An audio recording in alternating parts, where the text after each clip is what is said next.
मैं आज मौजूद हूँ शुजाबाद के एक छोटे से गांव में जो मुल्तान से 70 मील दूर है और इसका नाम है राजा राम। और मैं यहाँ आया हूँ एक ऐसे हीरे को देखने मिलने जो सराइकी आवाम के शऊर की आवाज़ बन चुकी है, जो कई सालों से बोलने की कुदरत से महरूम है, लेकिन उनके अशार सराइकी आवाम के जज्बात की तर्जमानी करते हैं, उनकी महरूमियों को उजागर करते हैं। नाम है उनका शाकर शुजाबादी। आइए उनसे मिलते हैं।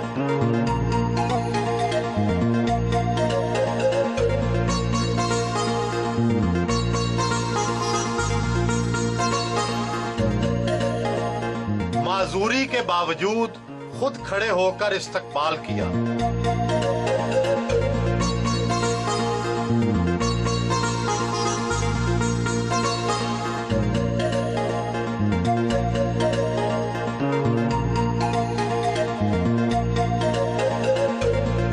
आप कब पैदा हुए और कितनी तालीम हासिल की? अंदाजे के मुताबिक 1958 और शनाख्ती कार्ड के मुताबिक 1955। शायरी कब शुरू की और उससे पहले क्या करते रहे? शायरी से पहले सब्जी उठा के बेची है, दुकानदारी की है, मंडी में भी काम किया है, चौकीदारी भी की है। 1986 में शायरी का आगाज किया था। उससे पहले भी शायरी करते थे? जब चौकीदार थे, जब सब्जी उठाते थे, तब शायरी नहीं करते थे। शायरी करने का ख्याल कैसे आ गया? शायर तो अंदर मौजूद था। तो अंदर का शायर बाहर कैसे निकला? हालात वाकयात ने उस शायर को उठा दिया। किसी न किसी शायर की शायरी पढ़ते या सुनते तो होंगे। सिवाय रेडियो के वो कह रहे हैं कि मैं शायरी सुनता भी नहीं था और पढ़ते भी नहीं थे। कौन कौन से उर्दू या सराइकी शायर की शायरी पढ़ी या सुनी? पढ़ी तो किसी की भी नहीं है, सुनी जरूर है, वो भी रेडियो में या किसी मुशायरे के दौरान। कौन सा सराइकी शायर अच्छा लगता है? वो कह रहे हैं कि मेरे सिवा सभी अच्छे हैं। कब एहसास हुआ कि आपकी शायरी लोगों को पसंद आ रही है? जब लोग दाद देते थे तो तब पता चलता था।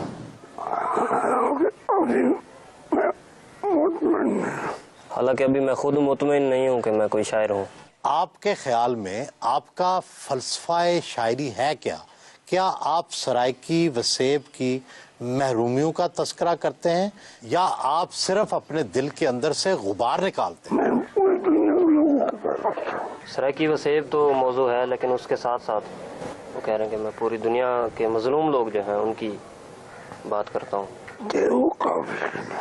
चाहे वो काफिर ही क्यों ना हो। आप सराइकी के जिंदा शायरों में से सबसे ज्यादा मकबूल हैं। किताबों को कितनी रॉयल्टी मिल जाती है, कितनी आमदनी होती है? आमदन जो है वो सिर्फ मुशायरों से होती है, किताबों का 1% भी नहीं मिलता। एक मुशायरे में कितने पैसे मिल जाते हैं? आजकल तो ज़्यादा से ज़्यादा 20, वो भी अगर कोई अच्छा हो जाए मुशायरा तो, वरना 5 हो गया, 10 हो गया, बस इतना ही। एक महीने में कितने मुशायरे हो जाते हैं? पहले हुआ करते थे, आजकल एक होता है, दो होते हैं या कोई भी नहीं होता, फिर तबीयत भी खराब है। आपको कौन कौन सी बीमारियां लाहक हैं? वो बता रहे हैं कि 1 हफ्ते की उम्र में हुआ था टाइफाइड, तो यानी कि 1994 तक आवाज़ इनकी ठीक आती रही है समझ।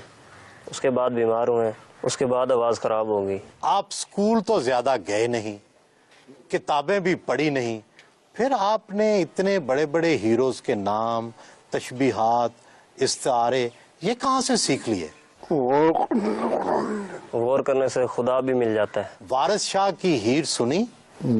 जी सुनी। ख्वाजा फरीद का कलाम भी कभी पढ़ा या सुना? पढ़ा तो नहीं है, सुना बहुत। आप क्या समझते हैं हमारी कौम जवाल का शिकार क्यों है? वडेरों की गुलामी की वजह से हमारी कौम जवाल का शिकार है।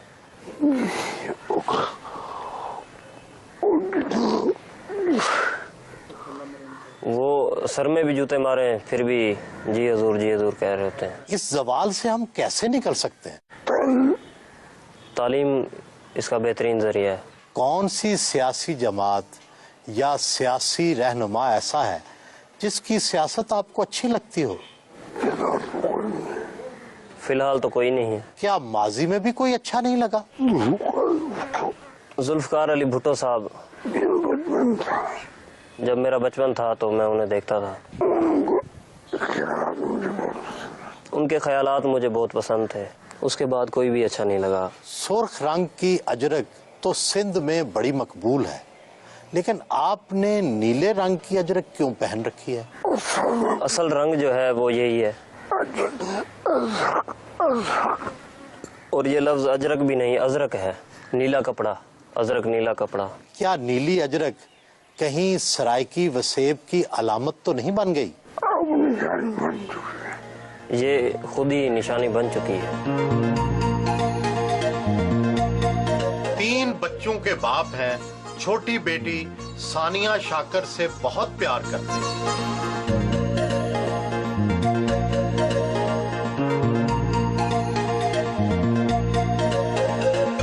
पौधों और दरख्तों से बहुत लगाव है, देखभाल भी खुद करते हैं।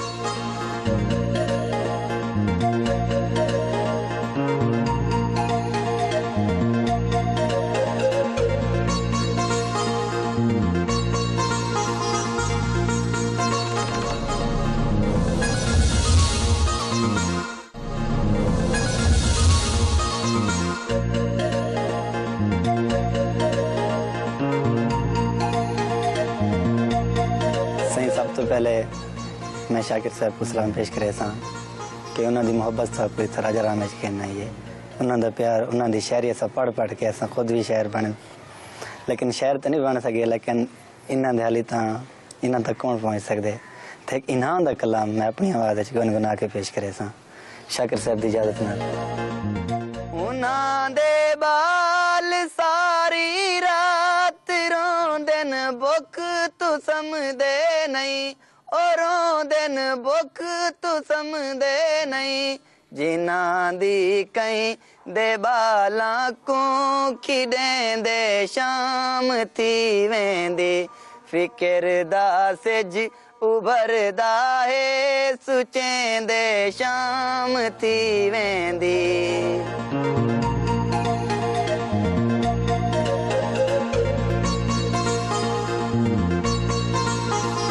शादी कब और कैसे हुई? 1991 में हुई थी। शाकिर साहब जो है ना वो मेरे अब्बू के मामूजात भाई हैं, जानते थे, ये शायर हैं। क्या आप खुद भी शायरी करती रही हैं? शौक था शायरी का, इन मुशायरे भी पढ़वाए थे, एक किताब मेरी छपी थी काज की मांग। क्या आपने कभी अपने खावन शाकिर शुजाबादी पे भी कोई शेर लिखा है? मैं शबनम महा फुल शाकिर है वने फुल मुरझा मैं कह काम दी, जिंदे नांदे नाल है नाम एडा थी वे नाम जुदा मैं कह काम दी। लड़ाई किन बातों पर होती है? और तो फोन करना जा आमन बोल थी, लेकिन अब तो नहीं आया, बच्चे छोटे थे उस वक्त आते थे। तो क्या आपको अब भी शाकिर साहब पे शक होता है?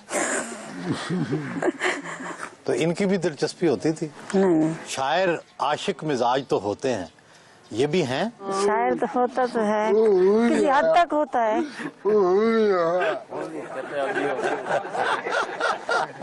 मुझे एजाज़ है कि मैं इनका शागिर्द भी हूँ और इनकी बज़्म शाकिर शुजाबादी पाकिस्तान का चेयरमैन भी हूँ। तो मैं इनकी गज़ल सुनवाऊँगा। ए पाकिस्तान दे लोको पलीतियाँ कू मुका दे वो, निताए जैमी ना रखे ए ना ऊँकू वला दे वो। जिथा मुखलिस नमाजी हैं और मस्जिद भी है बैतुल्ला, जो मुलवान दियाँ दुकाना हैं मसीता कू डहा दे वो। उत्ते इंसाफ दा परचम तले इंसाफ विकदा पे, इहो जई हर अदालत को बमाए अमला उड़ा दे वो।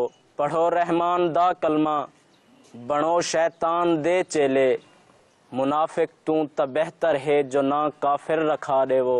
जे साचा खण बगावत है बगावत ना है शाकिर दा, चढ़ा नेजे तिसर भावे मेरे खेमे जला दे वो।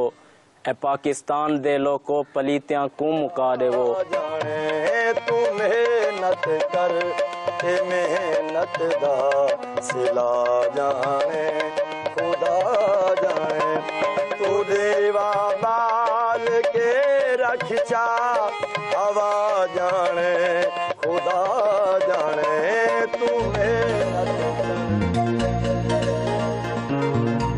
अलमारियों में शील्ड्स और अवार्ड्स तो बहुत हैं, मगर ये सब उनकी गुर्बत दूर नहीं कर सकते।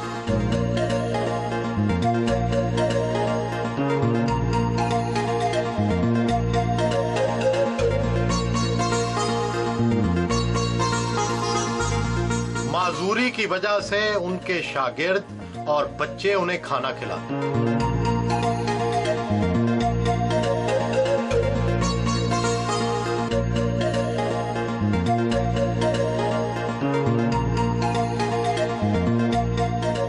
शाकिर शुजाबादी के नाम से एक इदारा कायम होना चाहिए जो शाकिर शुजाबादी के कलाम को आम करने के लिए इक़दामात करे। सबसे पहला फ़र्ज़ तो सोसाइटी का है कि उनको करना चाहिए, लेकिन जो हमारा उमरा तबका है या यहाँ के जागीरदार हैं उनकी तरजीहात और हैं, उन्हें पता ही नहीं कि अदब क्या है और शायरों का मकाम क्या है। जनाब मियाँ नवाज शरीफ साहब ने भी ऐलान किया कि हम शाकिर शुजाबादी साहब के लिए बहुत कुछ कर रहे हैं, लेकिन आज तक कुछ भी नहीं हुआ। भला खुशियां कहीं को चक पेंदन, कोई खुशी ठुकरा पता लग वेंदे, जेरी चीख पुकार को फंद आखदी वह तू च बड़ा पता लग वेंदे, जे रोवण अपने वस होंदे तू रो दिखला पता लग वेंदे, जिमें उमर निभी है शाकिर दी एक मिनट निभा पता लग वेंदे।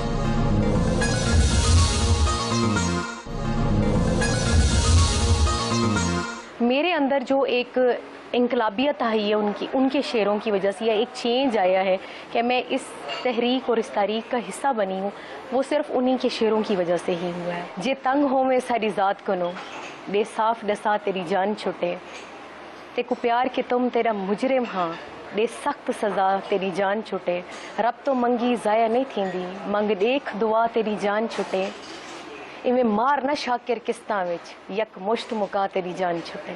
शाकिर शुजाबादी साहब जो हैं वो किसी मेरा ख्याल से तारुफ के मोहताज नहीं हैं। सराइकी खित्ते में उनका एक बहुत बड़ा नाम है, उनकी बहुत ज़्यादा कोशिशें हैं। उन्होंने सराइकी लोगों की जो महरूमियाँ हैं उनको बहुत अच्छे अंदाज में अपनी शायरी में वाज़ह करने की कोशिश की है। शाकिर शुजाबादी हमारे इस खित्ते का, सराइकी वसेब का एक अजीम शायर है। उसके शेर को रिक्शे वाला भी पढ़ता है, उसके शेर को एक पॉलिटिकल वर्कर भी पढ़ता है। तो मेहनत कर तो मेहनत दा सिला जाने खुदा जाने, तो दीवा बाल के रख चा हवा जाने खुदा जाने। उन्होंने अपनी तकलीफ़ों की बात नहीं की, हमेशा इंसान की महरूमियाँ और मुश्किलात की बात की है।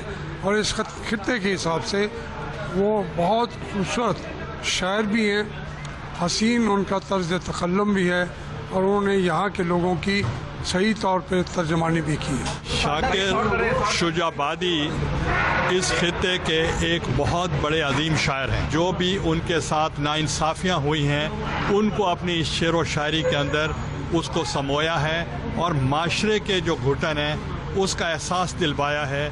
और मैं समझता हूँ कि इस खित्ते के लिए जो उनके एहसानात हैं हम उनको फरामोश नहीं कर सकते।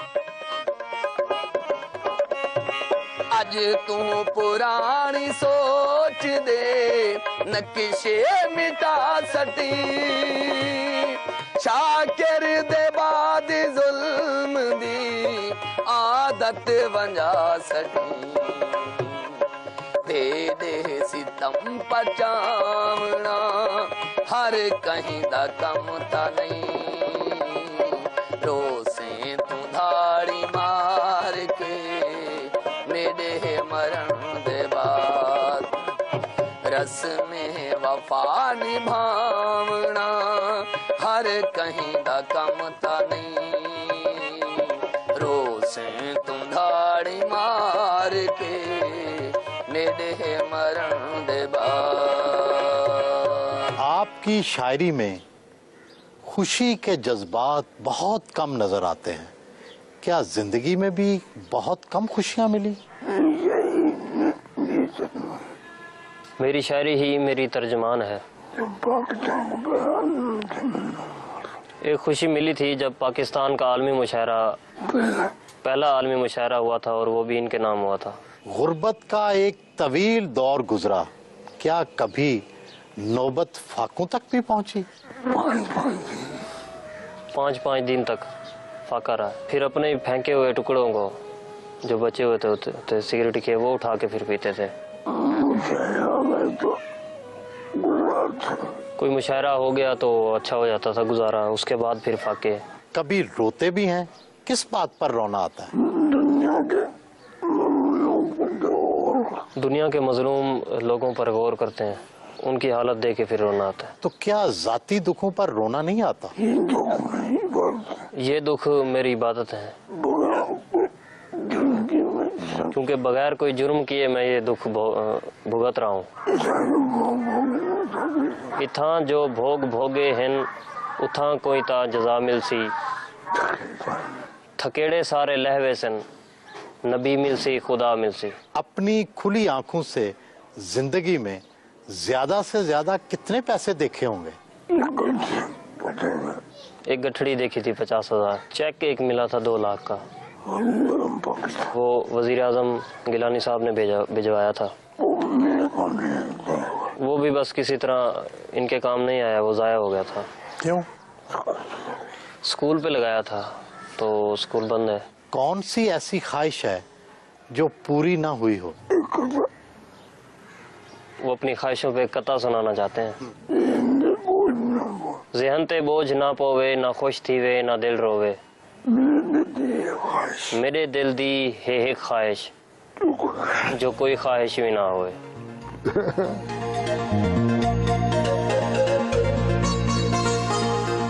हमें कब फुर्सत मिलेगी कि हम बड़े शहरों से निकलकर दूर रहने वाले, देहात में रहने वाले उन नगीनों को तलाश करें जो फासलों की दूरी और वसाइल में कमी की वजह से वो रंग नहीं दिखा सके जो उनका हक है। आखिर हम बड़े लोगों के मरने का इंतज़ार क्यों करते हैं? उन्हें उनकी ज़िंदगी में उनका हक क्यों नहीं देते?